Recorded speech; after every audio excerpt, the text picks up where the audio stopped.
first thing to look at is basically the cost of acquiring a customer, CAC. right? CAC, which is essentially all the money that I spent on, let's say, my digital channels or my performance marketing channels over a period of a month. So let's say I spend 1 lakh rupees in a month and acquire, let's say, 10,000 customers in a month, right? That essentially means that my CAC of acquiring those 10,000 customers was 1 lakh divided by 10, which is about 10 rupees. Fair? That's CAC. So all the money that you spent in a month divided by the number of new customers.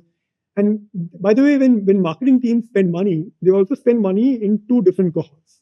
One is called acquisition spend, one is called retention spend. Even customers you've acquired in the past need to be reactivated, need to be sort of reminded to come back to you, right? Then comes the revenue you make from the customer every month.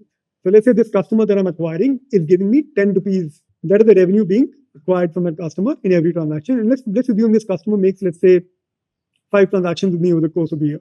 So how much revenue have I earned from it? 50, right? Operating margin is all the costs that I incur in directly serving that customer. This is, for example, my supply chain cost. This is the cost of actually building the product that I have sold to him, which is called. Let's take an example of something simple, right? Chocolate, namkeen, Yeah. biscuit. Let's say chocolate. Okay. The cost of, let's say, the chocolate costed me 10 rupees. The cost of the customer 10 rupees. It cost me 25 rupees, 2.5 rupees to actually make it. Right? So that's called gross margin. 10 rupees minus 2.5 rupees is 7.5 rupees.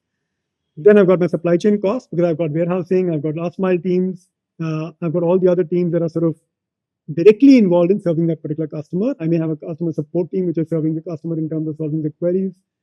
If all of that adds up to less than another 5-6 rupees, then in this context, my operating margin becomes about 2-3 rupees per transaction. Now, if I've done from this customer 5 transactions in a year, I make, let's say, 15 rupees from him. I spend 10 rupees in acquiring him. This is a 15 by 10, 1.5 LTV to CAC sort of ratio for a customer like that. So this is, in a sense, how you arrive at what is called LTV to CAC. LTV, to reiterate, LTV is not long-term revenue. LTV is the operating margin that you make from a customer after allocating all the direct spends that you would sort of have to in serving that customer.